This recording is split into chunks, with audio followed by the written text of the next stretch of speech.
a conductive wire, and you were so electric. I had no say when you came so near, and just passed right through me. Hey everyone, welcome to Geekdom is back, as is Jonathan Lally. We're not talking MCU today, but we are still talking Marvel because we are discussing Logan, and this movie came out in 2017. It was directed by James Mangold, and, you know, I haven't really touched too much on the X-Men movies, if at all, with this podcast. I don't know. After 100 episodes, everything blurs together. I've definitely done a lot of Marvel things, but, you know, with the X-Men movies, it was one of those things where there were a couple, maybe a few movies that everyone sort of agreed on about how good they were. And then the rest, it was kind of like, okay, those were some hit movies. or miss. Yeah. And then we got to Logan, which is this big final salvo for the character. And I was just amazed with how well this worked because it was rated R. And, you know, we were seeing Hugh Jackman as Wolverine for presumably the last time. I don't think they're going to revive him at all. And obviously, spoilers, this movie is 2 years old though by now. So if you haven't seen it yet, I just shame on you. Shame on you. Yeah. Also that, yes. But Jonathan, I know you love Marvel in general. So you being on the Avengers Endgame episode as your first episode one was probably a pretty daunting task for you, since it was the first roundtable episode that I happened to do as well. But, you know, with X-Men, there's so much to discuss, but I think Wolverine is one of those characters who was really at the core of a lot that happened. And now that, you know, you have the Disney Swan buyout song of Fox and this great swan song, it's like, okay, you know, we can put Wolverine to rest. You know, Fox closed that out properly, in my opinion. And I think a lot of that had to do with, you know, the cast and characters they were able to put together for this movie. You didn't need all of the X-Men in it to say goodbye to Wolverine or anything like that. You really just needed a core group of characters. Absolutely. That was one of the things that when I was rewatching this film, I was like, you know, it's really funny that they went with, I mean, obviously Xavier makes sense, and to see him in this state in this film is so unlike how we've seen Patrick Stewart play this character in the past. Yeah. But you always knew he was capable of it because it's Patrick Stewart. And, so I guess it wasn't too much of a surprise, but it was still welcomed. For me, X-Men, you know, we talk about Marvel, obviously, but like X-Men is what started it all for me when I was a kid. Okay. If you were asked my parents, they would tell you how obsessed I was. I think it actually started with the cartoon on Saturday morning. I think it was Fox, the X-Men the cartoon show, and then started reading the comics. Only really ever read, and I think I might have discussed this a little bit on our last episode, but I didn't read a ton of comics outside of the X-Men. My favorite characters were Wolverine and Gambit, and that was it. Like those, I liked I loved the show, and I was very happy with it. And when the movies started coming out, I'll never forget. I was at summer camp. I was a kid, and my parents, in between sessions, came by and took me out of the camp for a few days while they were changing hands and getting ready for new campers. I had happened to stay multiple sessions at the summer camp, and we went to Lake Tahoe, and all I remember was, just get me tickets. I want to go see X-Men. That was such a big deal to me. And of course, as a kid, you know, just like I feel like with movies like the Star Wars prequels, I'm sure I probably gave a lot of things a pass because I didn't really realize what a good film looked like or played out like at that point. So, yeah, I mean, we can go in and discuss this more at length, but yeah, there are so many X-Men movies that came before it and things in that universe, and some that worked and some that clearly did not, and we try and forget about. And I agree. I think Logan was, you know, just the perfect send-off for this character. And I didn't want to... A lot of people afterwards were talking about how great it would be to get a Deadpool Logan team up, and I wanted nothing to do with it. I was just like, let him be. Like, they gave him the perfect story. Don't kill it. Don't take back, the deaths that you've earned just for money's sake. And I think that he's done. I think Patrick Stewart's done. I remember reading after they filmed this and they watched a cut of it for the first time together that they both got kind of like teary-eyed and both agreed, this is it. I don't think we can't top this. So, right. Like I said, we'll go into all the reasonings behind this, but there are a lot of things that make this just such a standout film, not just in general, but also amongst those specific movies, that franchise, I guess, on Fox's end. Yeah, plus you really have 4 mutants that this movie focuses on for a good majority of it. And even then, it's really only 3 of them who are absolutely crucial to the story. You have Logan, Charles, Laura, and Caliban. Caliban, yeah. And those 4 sort of make up this core group. Eventually, it ends up being 2 different trios of them together at almost all times. So you have that going on. And then you have Pierce, who is, the villain hunting down all of the mutants. And, he has this robotic arm. And Boyd Holbrook just totally goes all in with that role. Oh, I love him. And he did such a great job with that character. And I had only seen him in Narcos, I believe. Narcos? Yeah.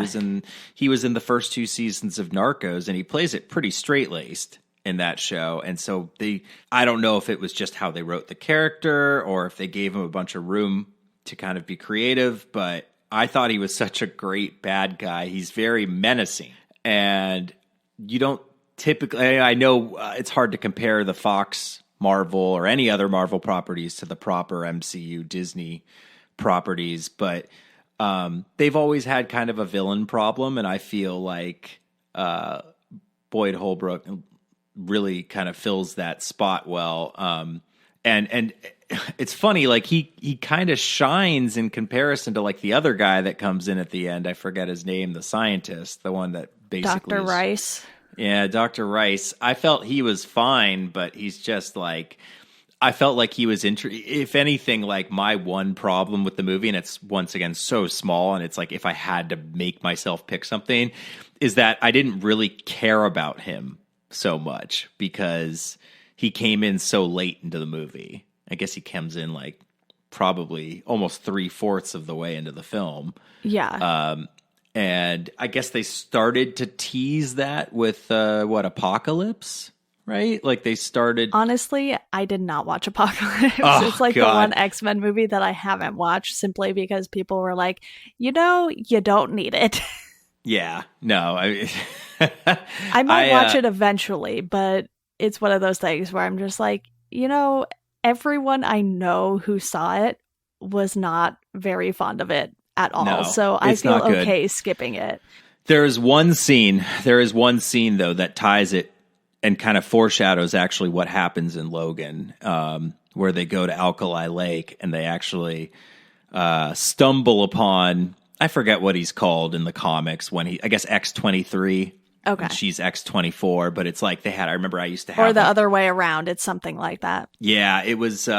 I just remember having the action figure for it when I was a kid, where it's like he's got that crazy mask that goes over his head, and he's got like all of these tubes coming out of him. It's like when he's like actually getting the adamantium injected into him. And there's a scene in Apocalypse which honestly doesn't even feel like it belongs. It just feels like out of nowhere, where they discover Logan. He kills a bunch of people on his way out in what is otherwise a pretty PG-13 movie. This scene just feels just really odd and out of place, and it would feel fine in Logan. But yeah, he's introduced, and they more or less, I believe there's an end credit scene in Apocalypse where they go to Alkali Lake and they have all these people, picking up samples, and they basically get some of his blood. Okay. And that's where they start to foreshadow that they're going to do something with it.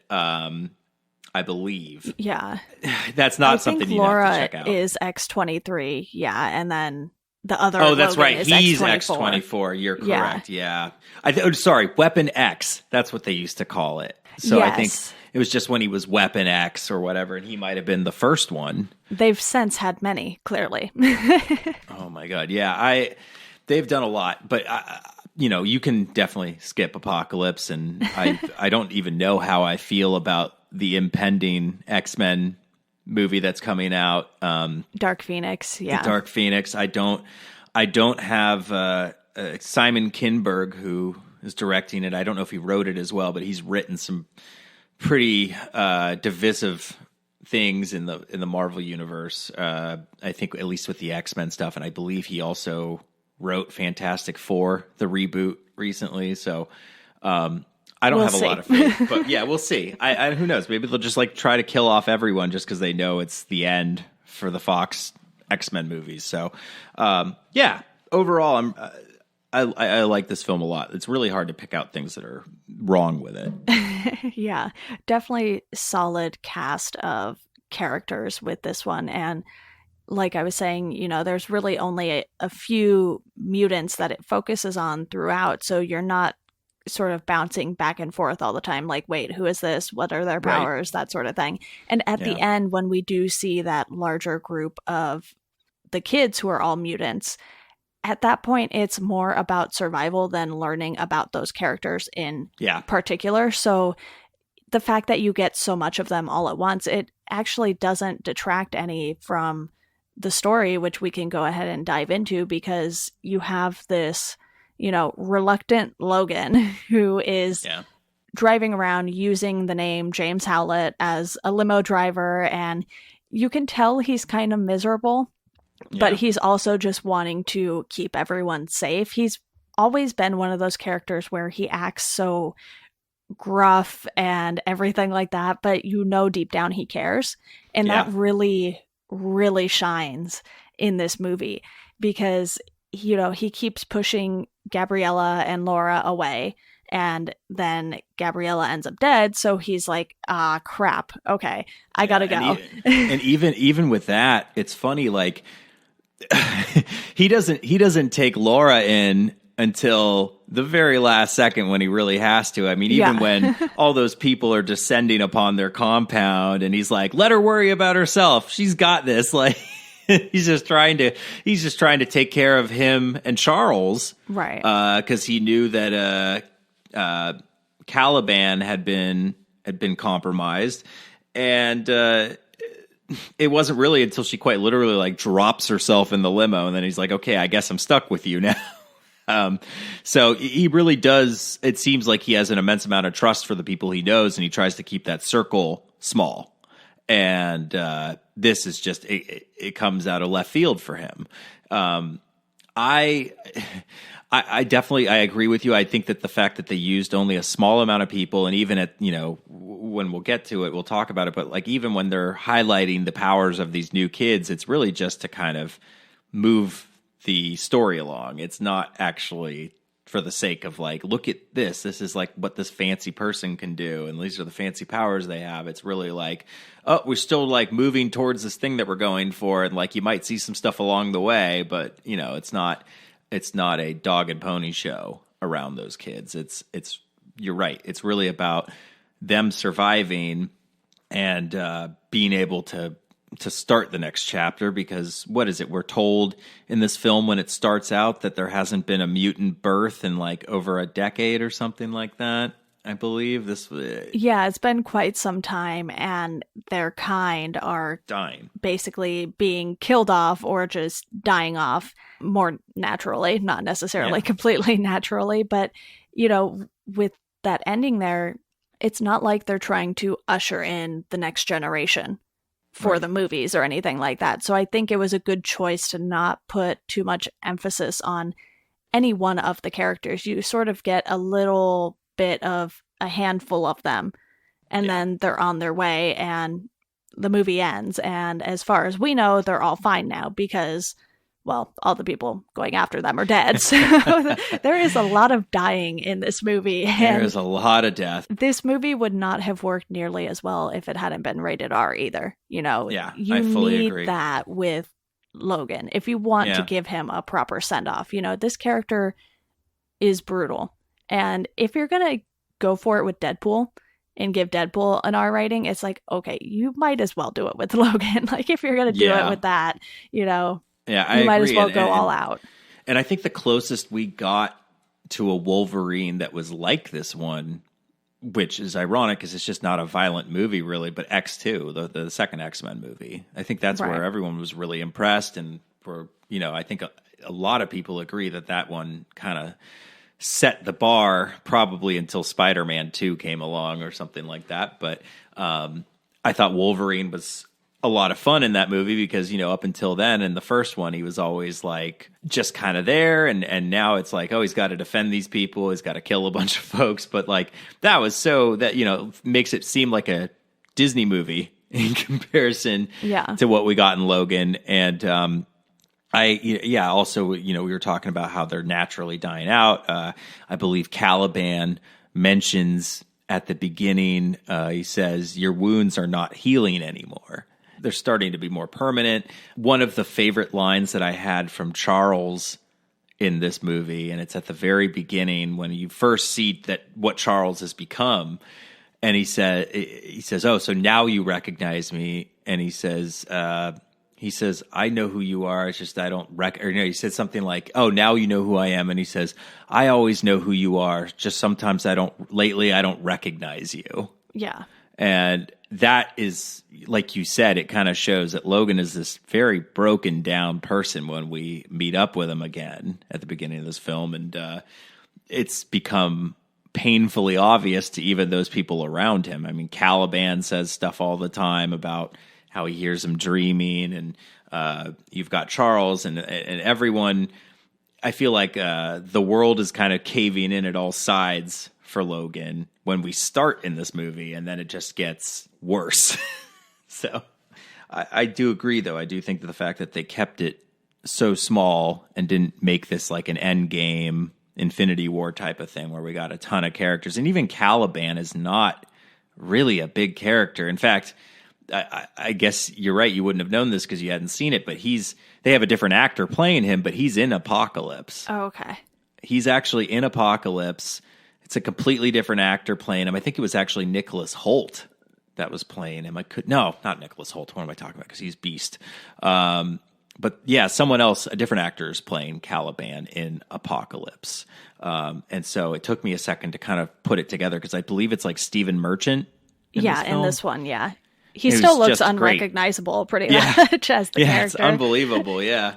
And I thought, also just the casting. You know, we had talked a little bit about the guy from Narcos. Boyd playing the Holbrook. Boyd Holbrook, and he was just so good in this movie, and he's so menacing, and yet there's so many bad guys in this movie but it still works. They all play their part. Yeah, and I just looked it up, and the actor who played Caliban in Apocalypse was Thomas Lemarquis. I don't know if I'm pronouncing that correctly at all, but I definitely see why they cast him, because he looks pretty close to the character when he's bald. Right, yeah. He didn't look quite as like he was in such dire straits in that film. Right, and I think this movie is sort of meant to just show you how bad things are for all of them right now, not just Logan, you know, even with Charles, because they're keeping him medicated just so he doesn't use his powers, which are extremely powerful, as anyone who has ever paid attention to the character would know. And we see that throughout this movie too. So what they do a really nice job of with this story is not only showing how broken down things are with the three of them, but also just being able to turn things around enough without giving Logan a happy ending. You know, they turn it around just enough to where he cares about someone again. And I think that is extremely important, because you see how shocked Logan is when he sees what Laura is. You know, she's just like him. slightly different because she has the toe ones, you know, but right. Those feet claws. yeah, and you see the surprise on Logan's face and you see the joy on Charles' face, you know, so they're having two completely different reactions to this. But at the same time, it fits so well with who those characters are at their core that it was just such a nice contrast in that moment. And even when they are on the run, basically, and they meet up with that family, you know, their horses get out and they go and help them, and Charles sort of guides the horses back. Yeah, that was a nice scene. Yeah, and you know, it's this nice break from the action until things go horribly wrong for the Munsons. Yeah. And you can tell that it just puts Logan in this situation all over again because he has to save the girl. He can't save this family. He has to fight someone who looks just like him. He can't save Charles, and Caliban basically sacrifices himself to allow for just enough of a distraction for Logan to get Laura and get away. And that moment, it's like, oh, okay, we have a breather. Oh, just kidding. No, we don't. It was just done so well. Yeah, and one of the other things I wanted to touch on is that all of the other X-Men movies, and I guess to an extent the Logan movie, or I guess the Wolverine that came before this, not X-Men Origins Wolverine or whatever, that awful one, but because a lot of people forget that James Mangold directed the Wolverine film before this one, right? And I thought he did a very good job given what he had to work with. We got to see some cool stuff from the comics play out on there, but what I loved about Logan is that it felt more real. It felt more tactile. Like, whereas X-Men, it's like, oh, they've got the, you know, their Blackbird jet or whatever, and they're flying around, and they've got these like really snazzy, futuristic looking costumes, and like everything is like very bright and like animated. Whereas this just felt raw. You know, it just felt raw. I think the most, aside from Wolverine, obviously, and his claws, and Laura and her claws, and it was really, I think, the only scene we saw any of this type of stuff play out that was even anything remotely like the other X-Men movies. The scene where they're, I believe in, was it Oklahoma? And he has that break, and everyone in the hotel basically goes into paralysis. Yeah. And he has to go and kill all those guys in slow motion to get into the room. But I feel like that's really, and like the scene you described, where that really touching moment where he's able to actually focus his power and get the horses to come back to the car. That's really it. Everything else is pretty physical and just about what is actually happening, less about like the animation and how we're seeing a lot of these powers play out. They're just playing out in a much more raw, normal, grounded way, I thought. And I thought that, you know, especially considering this movie takes place in the future, yet we're given this like really bleak future that seems believable. Yeah, and you don't get too many hints of how far in the future it is, but you do see like self-driving big rigs basically on the road, which is what causes their whole interaction with the Munson family. Yeah. And I believe they said it was 2029 or... Oh, okay. It was like 10 years later or something than when we actually saw the movie in 2017, I guess. So I think they said 2029. I could be wrong. I know that you look everything up, so we'll know in a bit, but I'm pretty sure it was like something like that. But it felt real. You know, I love that when movies about the future, even though they're in the future, like they feel very grounded on Earth. I thought like Looper is one of those movies that I felt like, yeah, it's in the future, obviously, and you've got a handful of things that kind of key you in on that, like devices or whatever, but they're like very tactile Earth feeling. And that's what I like a lot about Logan, is that, you know, it's not necessarily like it's their reckoning. It's there, you know, the mutants are all dying out, but everyone else, it's like that scene where he's driving the limo and he's got all the different passengers, and like I think one is like a set of like frat guy partiers yelling Yeah. USA, and then you've got, you know, the bridesmaids, The bachelorette party, yeah. the bachelorette party, yeah, and then it's some guy just on a business call or whatever. But it's like the world continues for those people. You know, nothing has changed for them, but like everything has changed for the mutants, and it's an interesting way to see it, you know, through their lens instead of through the lens of all of these people who are really more or less just the kind of there as scenery. But yeah, I really, as far as like the look of everything, I was really impressed. I thought, and now I really want to go back and watch the noir version. Yeah, that's what I watched when I rewatched it, and it was just so stunning to watch it that way because afterwards I went and watched some of the deleted scenes, and those were all in color.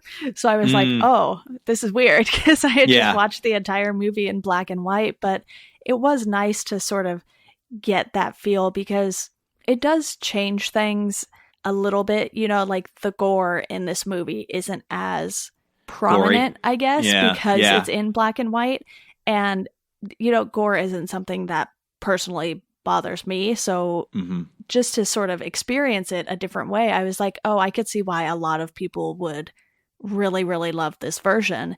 And it was just fun to have that option to watch it that way. And I'm sure eventually I will probably rewatch it again in, you know, its original theatrical release form. And I just really love what they did with Logan's story in this and how they took their time getting him to warm up to Laura and getting her to warm up to him, because you have that moment where, you know, they go and Logan buries Charles and then he sort of loses it on the side of the road when the truck won't start again. Yeah. And she ends up taking him to urgent care. And after they leave, that's the first moment she actually speaks, but she's speaking in Spanish at first. Yeah. And she's like cussing him out, isn't it? Isn't she like cussing him out and it comes out of nowhere? She's like yelling at him. And then she'll translate to English for him too. So she clearly speaks both languages, but I'm guessing because of where they were at the lab and everything, and the fact that Gabriella spoke Spanish as well, you know, it's probably something she was just more accustomed to. So you would get her little quick rants in Spanish, and, you know, she talks so fast, and then she like translates it in English for him because, you know, then they don't need subtitles either, because it's like you're still getting the translation from her. And I love it when they do that. I love that when what they're saying doesn't necessarily need to be translated, because it gets there's a reason that they're not showing you the translation. It's going to be explained, or it's part of the joke that you're not in on yet, or body language explains enough of it, you know. And that's something that really comes through with her, because she doesn't talk for so much of the movie. And then you have this turning point where he's like, okay, I can actually communicate with her now, even though, you know, her and Charles had this connection, and clearly they were communicating without needing to speak to each other, which is another, you know, great moment between those two characters. It's also great because at this point we're led to believe that Charles is this old kook, basically.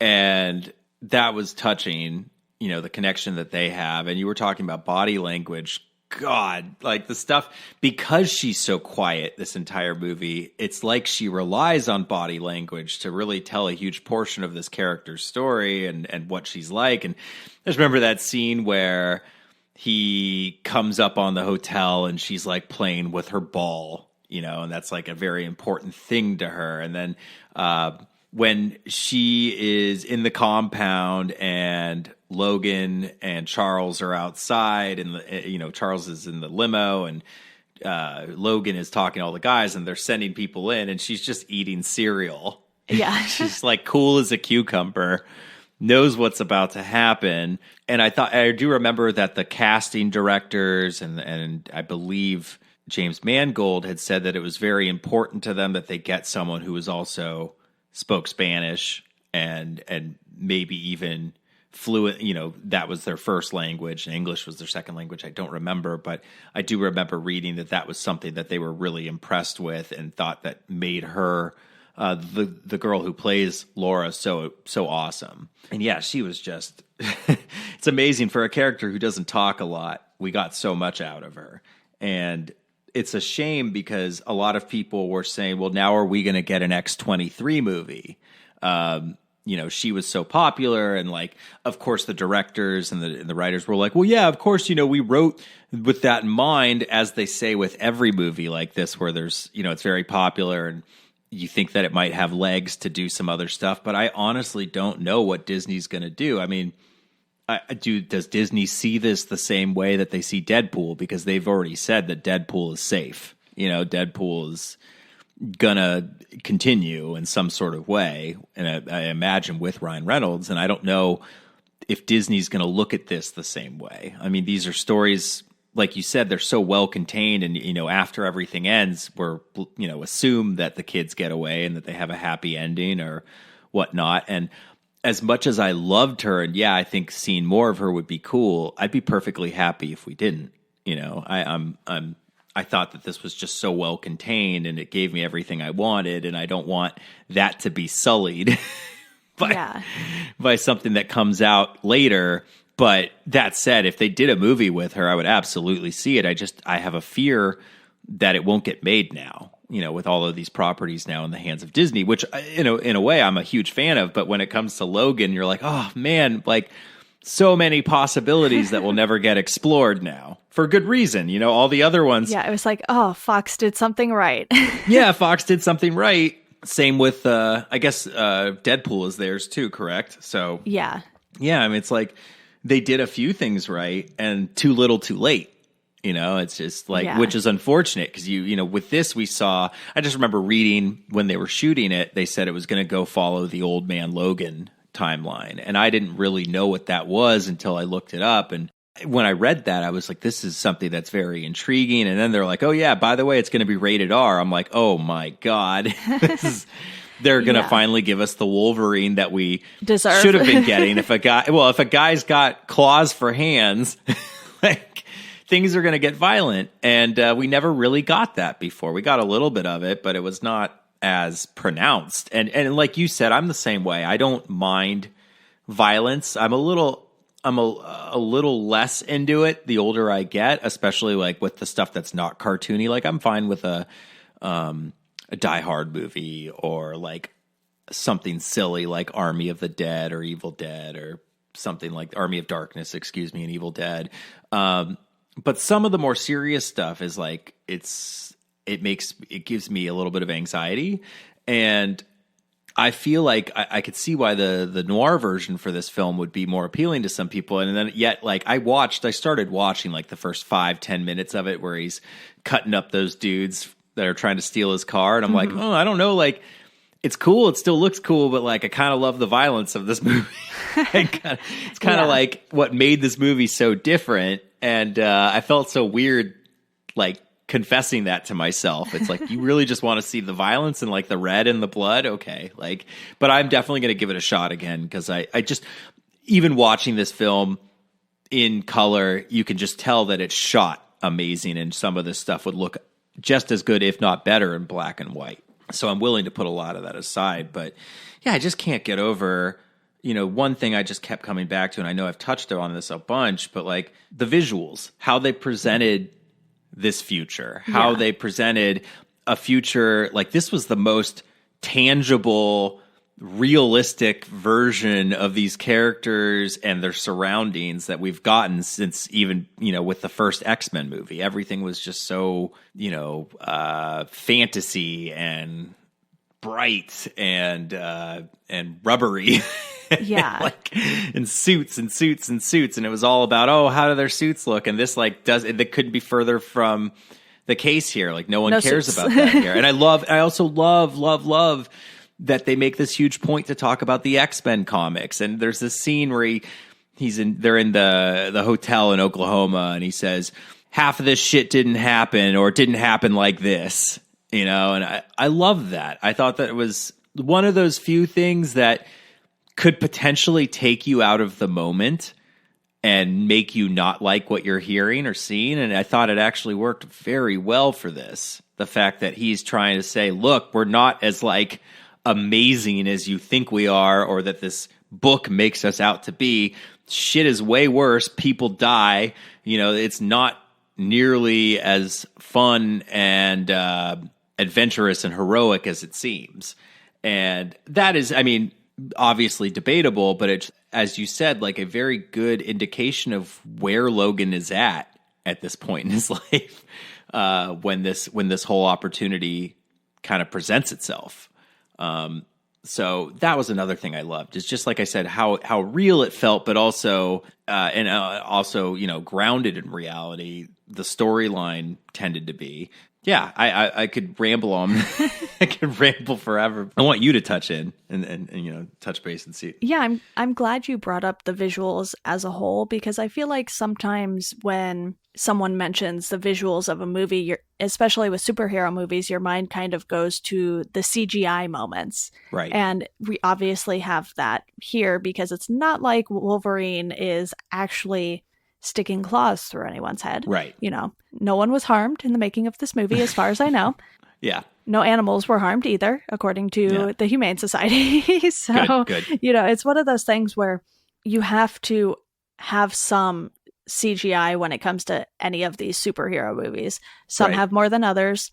This one probably had a good amount, but I think just how well choreographed the fight scenes were, and the look of this sort of dystopian future. And you were correct, it is 2029, so, you know, 10 years, that's not too far out. You know, we might and it have felt real. Yeah, we might have self-driving big rigs going down the street. Elon Musk has his way, we'll be there. Yes. Exactly. Hopefully these won't be causing as many accidents in the future, but yeah. Right. And it felt very realistic in its future. You know, there weren't hover cars or you know, these Jetson-like things going on in this movie, and they didn't make everything so bright and uppity either. It's like, no, you know, the future kind of sucks, to be honest, especially for mutants. Mutants, exactly. Just getting that whole vibe with this movie, whether you watch the, you know, color version or the noir version, you really get the sense of that. And it's even more dark with the noir version, because it's literally in black and white. So you got have those nighttime stuff. Yeah. So the nighttime scenes, it's just like so bleak almost. And you still get that with the color version. You know, they're in El Paso, Texas when it starts. You know, it's a lot of desert. So, you know, that always makes for a good setting. But even when you get to Eden, which is, you know, from the comics, Laura is obsessed with finding Eden and finding her other mutant friends that she made during her time at the lab. And it's just such a journey that this movie goes on. And I think visually they nailed the tone throughout. And that's just something that's so nice to see with something like this. You don't need this big grand scale thing, like you said. It doesn't need to be like Endgame or anything like that. You just need a movie that is fitting for these few characters in particular. And, you know, the thing with Laura is that she's really young. Yeah. So if Disney wanted to wait and, you know, hold on to X-23 for a later date, the actress would probably still be the right age. Right. What's her name? Keen? Daisy Keen? Daphne Keen, I think. Daphne Keen, yeah. Have you watched, I think it might be, I don't know what version of the movie you have, but if you have it on like iTunes, I think you can watch her audition tapes. They're probably on YouTube as well, but you can watch her audition from that film.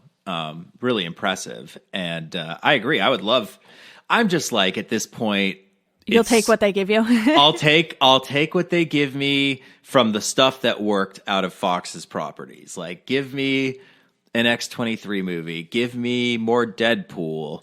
I think that's realistically it. I think everything else is on the chopping block. And when I say chopping block, I mean rebooting block. And I fear that they're not going to. Now, obviously that's not gonna, I don't think it's gonna negatively impact them at this point. It's just a lost opportunity, a missed opportunity. And I agree. I think she would absolutely play it. I don't know if she's done anything since this film. I would imagine she's, gotten more attention, obviously, but I think that it would have to wait until they see how Deadpool does under Disney, because I don't think it's going to do badly. I think that they're just waiting to see, okay, well, how are we going to distribute this? How are we going to market it? Like, I think that they need to get their feet wet first, and they will do that with Deadpool. And hopefully, too much time hasn't passed at this point for them to remember this, because I honestly, I really enjoyed rewatching this film, but I don't hear a lot of people talk about it anymore. It's not to say that, like, I guarantee you, if you ask some people what their favorite superhero movie is or comic book movie, I'm sure a lot of them will say Logan, but it wouldn't have been top of mind until that question was brought up. And Deadpool is just like so popular. I don't see the hype dying down for that one anytime soon. And I worry that, especially since that Hugh Jackman and Patrick Stewart have basically announced that they're not intent on playing these characters anymore, you'd hope that they would want to strike while the iron is hot for any of the other properties or good things that came out of those movies. So, yeah, fingers crossed. I just don't have, like I said, hopeful, yes. Expecting, no. I don't expect them to. But, God, that would be great. I would love to see it. Yeah. Well, let's dive into some final sort of overall thoughts on this movie, because it's clear that we are both in agreement that this was just a fantastic way to send off this character. And, they wrap it up well enough to the point where, if we get an X-23 movie, cool. If we don't, this ending still works just as well. Like I said, it wasn't like they were spending this entire movie building up to what comes next, which, that's something that people have been relatively critical of in the MCU. It's like, oh, okay, this movie is just a stepping stone for this to happen. And that's fine, because I think with Infinity War and Endgame, a lot of fans got what they were hoping for out of those two movies as this big grand finale. And Logan is not a character who wants a grand finale. He just does not. He is going to go out on his own terms, and he's going to act like he doesn't care about people, even though he does. And that's exactly what they accomplish with this movie. And, there were so many good moments in it. I don't know if I can even pick out some favorite ones, just because I like the whole thing. I feel the same way. I love some of the more comedic stuff is what I actually took away from this. The whole movie's great, but there's a scene where they're at the gas station, and she tries to basically unknowingly shoplift. Doesn't really know what she's doing. Almost takes out the attendant for pointing out that she has to pay for this stuff. But the funniest scene to me is when Logan comes in, stops her, says something like, "Oh, do you have phone chargers?" And then he pulls some cigars out of the little area. And I thought, for people that know his character, he loves smoking cigars and calling people bub, or at least in the comics, I believe that's how it was, and I think in the cartoons. And so I thought that was kind of a neat little Easter egg for people that have followed the character even loosely. I think would have picked up on that. I also just like any scenes back and forth with him and Charles. Yeah. Any of the stuff where they're talking, I've always really appreciated their interactions together, but like I said, this is just so real feeling. Like, I think even at one point, Charles tells him, like, fuck off or something like that. Yeah, and he does. It's just not what you're expecting. And I love that. I love, even the small amounts of humor that we got in this film were very good. And, it's really tough to pick out a top scene, the scenes that stick out to you, because this whole thing, I mean, just like there's definitely sequences, like the whole sequence of them getting away from just basically everything from her walking out and tossing that head on the ground to them finally escaping. That whole scene and how it plays out is just one of the coolest things I've ever seen. But yeah, it's so hard to pick out. You know, like I think you had mentioned earlier, one of the scenes that was really nice was Charles calming the horses. Yeah. It was just like one of those scenes that didn't need a lot of dialogue, but it worked. And yeah, those are some off the top of my head. What about you? Yeah, I just think that the whole sort of acting like a little family on the road thing worked really well for them. Yeah. And it's like, okay, yeah, they're kind of all the right ages for this to pan out the way they are hoping it will. And when Laura is at the Munson house, you know, she goes up to the boys' room and Right. he kind of just lets her use his iPod or his phone. I'm not really sure which it is at this point because, you know, they kind of look the same now. But could have been a Zune. Yeah. You know, it's the future. I still have a Zune, so you never know. I hope you have the brown one. I hope you have the brown one. They had a brown color. They did. I think I have a black one. I'd have to look. But I just love that scene from Guardians where yeah, the whole Zune joke. But yeah, where he's sharing and he's going over his trophies with her. Yeah, it's just sort of this nice little interaction with someone who isn't really her same age, but someone who is much closer in age to her than anyone she's encountered so far.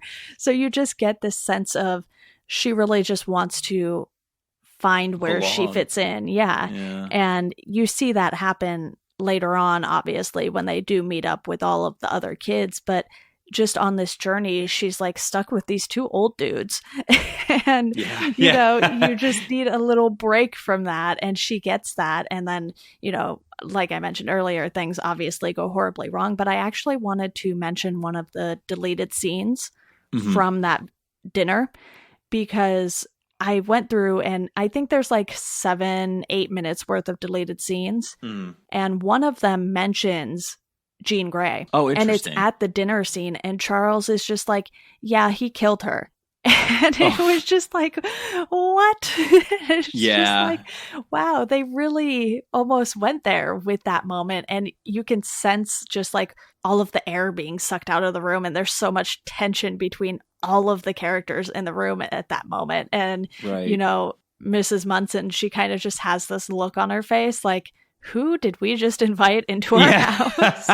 And I love when it starts coming together for them too, you know, with the Munsons, when I forget, I think it's when he's helping them, you know, the water has been turned off. And they have to go to the water thing. And I think he says something that kind of reveals that he knows who they are, or at least knows what they are. He says something like, how long have you been a mutant? Oh, you know, forever for me.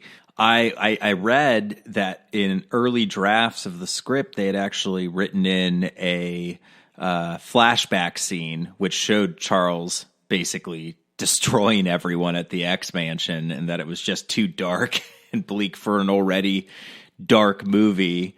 They just didn't end up shooting it, but they had written in early versions of the draft that were going to show flashbacks from what he did. And I loved all the stuff with the family. I thought it made it so much more gut-wrenching when they get killed. Right.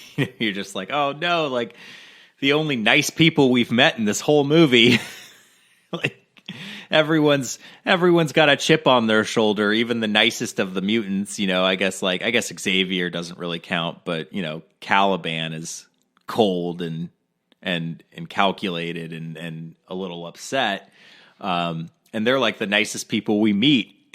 So it's only fitting that they die awful deaths, obviously. But that scene also where that guy has just lost his entire family, and then he points the gun at him and then ends up dying anyway, or he shoots and it's not it's not full. I thought that was a really interesting scene because I could understand and commiserate with that guy, with the head of the Munson family, because he just watched his whole family get killed because of this guy, you know, and it's just like he didn't know. That was such an interesting moment for me in the film. I'd forgotten about that, you know, 5-10 seconds or whatever until I rewatched it today. And I remember my mom turns to me and she says, so why is she trying to shoot him? And I said, that's a really interesting question. Yeah. So I was kind of stewing on that, but I think that's what it is. It's like you basically just ruined my life. I'm about to die. You know, I can't let you get away with this. And then surprise, gun's not loaded, you know? So, that whole thing with the family was really interesting to me and really set up how brutal X-24 was. I thought that was a good way to introduce his characters, just have him massively fucking up a bunch of people.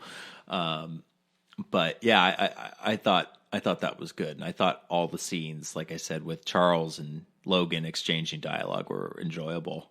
Yeah, and sometimes when you do things like what they did with the Munson family, that can really take you out of a movie. And I know that's been a complaint when some movies have like taken you to this sort of different location that you necessarily wouldn't have thought they needed to go to. And, you know, sometimes it works, sometimes it doesn't. In this case, it did. And I think it worked really well as a turning point for the movie because I think it comes somewhere in the middle of the movie. Yeah. And there's still so much left to do after that. It's like, okay, they have to keep moving, unfortunately. You know, they can't stay back and help sort this out and clean this up because they're mutants and people are after them. There's no time to waste. And it just really sums up everything that is going on in the future and how things are. And anyone who helps a mutant is fair game in, you know, the hunter's eyes, basically. So, yeah, because I guess that explains, I always tried to understand why it was kind of, I felt like suggested that they killed that gas station attendant that came in. You know, they lock the doors and you don't really see what happens, but, you know, he helped them in a small way, even though I don't think they really understood to what extent that guy helped them, you know, just kind of not reporting them, I guess. But the thing you mentioned where you said that where the characters go off to this weird place, I immediately thought of two movies. Of course, they're from the MCU. I thought of Age of Ultron, where they stick him at Clint's farm. And I thought of Iron Man 3, where they put him in Tennessee. Ty Simpkins, in Tennessee, that house. And you're just like, what's this for? But here it felt like it worked. And it was so brief here, whereas like in those movies, it felt like it dragged on and on and on. And here it was like, oh, okay, like I'm actually starting to enjoy this. Oh, surprise, they're gone. You know, like I thought that was good. I don't think I really realized why it was good until you pointed that out. It's just like it didn't become this like, you know, slow middle act of the film thing that served no purpose. It did serve a purpose. It was, you know, a small but important one.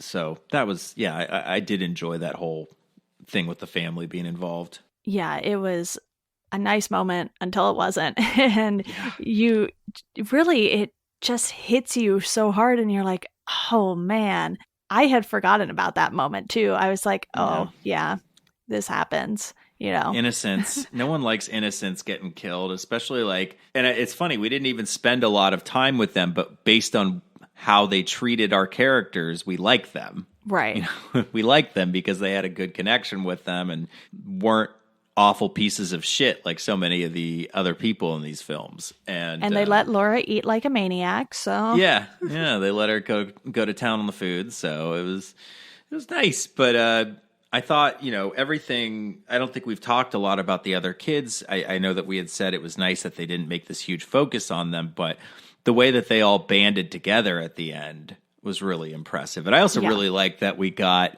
another scene I forgot to mention, and I didn't even catch it on my rewatch, but I'm now remembering it, is where Logan wakes up and they've given him the haircut. Like that's more, because I think it's like it's more like true to the comics or his early version. I think it was more his early version of the Wolverine in the movies. I think had haircut like that. So that was kind of a nice callback, but I love that they're basically in a tree house once again, going with like this like very down to earth feel of everything. Even though once again in the comics that they're reading, Eden is like this big, beautiful, shiny comic booky looking place, and when we get there, it's like essentially a tree house. Yeah, it's very simplistic looking, and they are very manual in their ways. Yeah, you know, they literally pull Logan all the way up. You know, they have one of the girls who is clearly has like super strength or something, because she's the one sort of getting him up and turning the thing so they can, you know, load him off of the stretcher that he's on, basically. Right. And you have one of the kids who is sort of, I wouldn't necessarily say in charge, but Right. I know who you're talking about, though. Yeah. yeah, and he kind of just helps get Logan better and lets him sleep and sort of keeps everyone away from him as much as he can anyway. The kids are Yeah. kind of going to do their own thing. They are kids after all. But it was just one of those moments where you could see that this group of kids had really banded together and they were also in survival mode. They just had more people they were surviving with. There was even a scene where he was arguing with Laura early on, and she starts reciting all of the names of the kids that she wants to find. And I thought that was actually a really powerful scene. And that's right after she starts talking for the first time. Yeah, and she's like going through the photo, and like I think she has a photo, and she's like naming them all off. And, Yeah. that becomes, how apparent that they have a strong bond, and she is very set on finding these people again. But I remember, shortly after that scene, I don't remember what happens. I think he just takes a nap basically, and then we wake up and all the kids are running. If I recall correctly, like he wakes up and they've already left. I think. Like they're trying to make a run for the border, I believe. And they said they were going to leave before dawn. So he has overslept, basically. And the same thing happens when they actually arrive. Laura can apparently drive, and she gets them the rest of the way there and just lets him sleep. And by the time he wakes up, she's already like halfway up the mountain. Yelling for him. Holding her own. Yeah. And so you can tell that he's, really reaching the end of his capacity because either the adamantium or something else inside of him is poisoning him. Right. And then you just see him, maybe 10 minutes later just go all out because he knows it's sort of his last moment to do the right thing. And he's not going to let all of these kids die, even though Logan is not great with kids. That's pretty apparent from the start. Yeah. I think we've all established. I just remember all of his interactions with the X-Men kids in the It's like, first nope, two films. No, thank you. Go away. I remember he has to. I think he had to jumpstart Cyclops' car or something, and he's telling the kids not to touch anything in the car. I just remember that from the X-Men movie. But yeah, he's never been great with kids. I mean, like you said, he's like this unwitting hero that doesn't want to admit he cares about people. But you look throughout the films he's been in his arc, he's cared about Rogue, he's cared about Jean, he's cared about Laura. I'm sure I'm missing some others, but he cares and he protects people.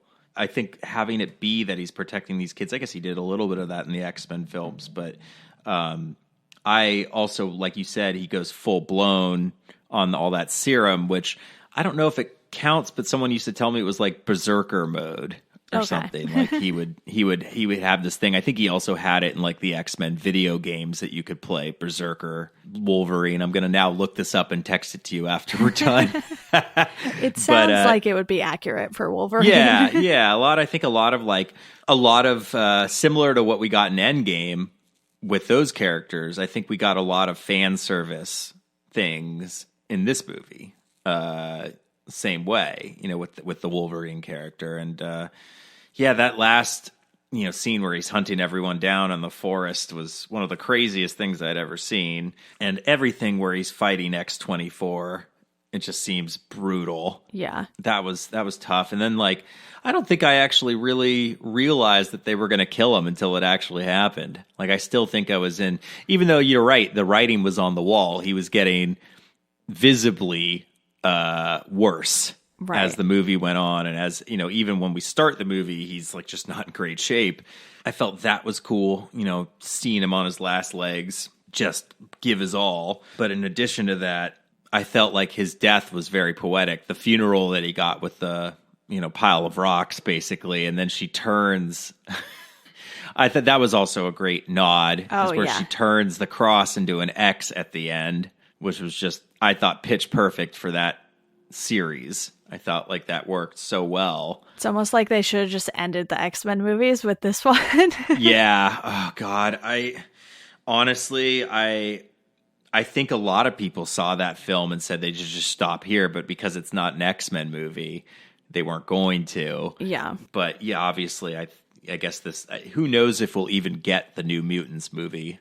That I think it just got pushed back again or something. It got pushed back again, and I'm just like, at this point, I don't know how you feel about that film. I don't know. Once again, I don't know enough about that franchise. I never read. It looked like it was going to be a horror film, basically, and I was so into that idea that I'm really disappointed that this might be something that just keeps getting pushed until it disappears.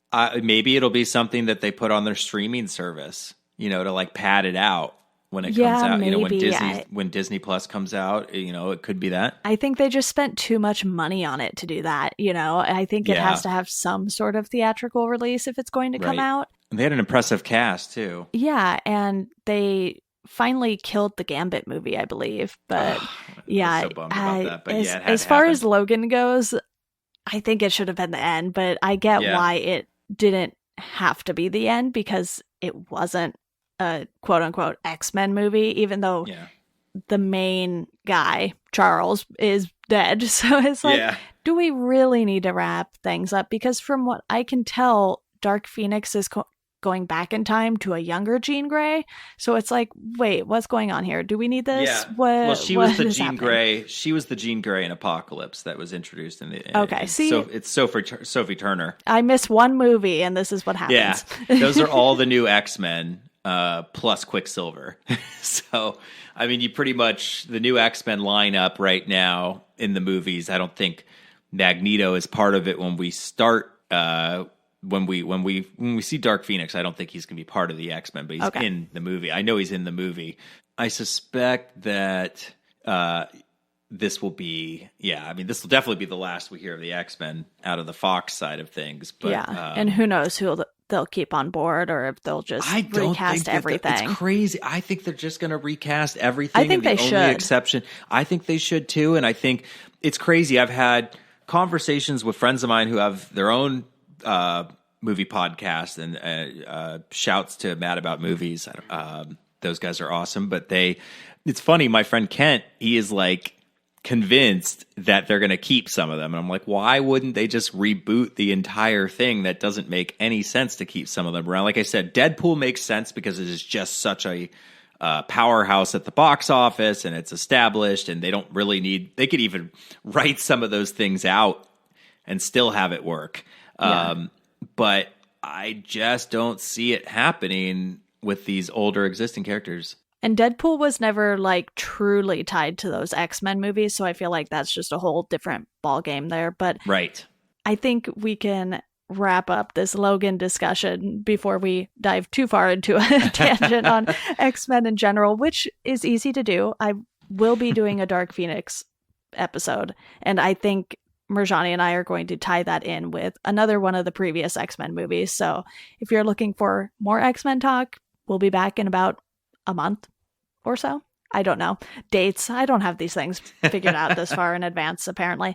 But Jonathan, thank you so much for coming on to talk about Logan, because I don't know how I didn't do an episode on it already, to be honest with you. Yeah, I'm just happy that we got an excuse to chat again, because I felt very fulfilled after talking to you and Katie and Mirjani the last time. I just love nerding out with people on this stuff, and I don't have a lot of people out in San Francisco, friends of mine. Like, I have a lot of friends that are into them, but not to the extent where I like to like theorize about so many things and watch that type of stuff. So it's honestly, Deanna, it's always a pleasure coming on and chatting with you. And I know that we're going to talk more in the future, but hopefully before you see Dark Phoenix, you'll check out the abomination that was Apocalypse. I should, because clearly I'm a little confused on some of the details for this stuff. Absolutely. Just for that very reason, you can check out that one scene of Logan that we talked about that felt very shoehorned in. Right. I think they actually added it in reshoots, I believe, just to tie it together. Gotcha. But yeah, no, I very much enjoyed talking Logan and being a guest again. Thank you for having me. Of course. And like you said, you'll definitely be back on in the future. And to our listeners, you can find us at Geekdom Pod on Twitter. Welcome to Geekdom on Instagram and Facebook. And as always, thank you all for listening, and we hope you enjoy the rest of your day.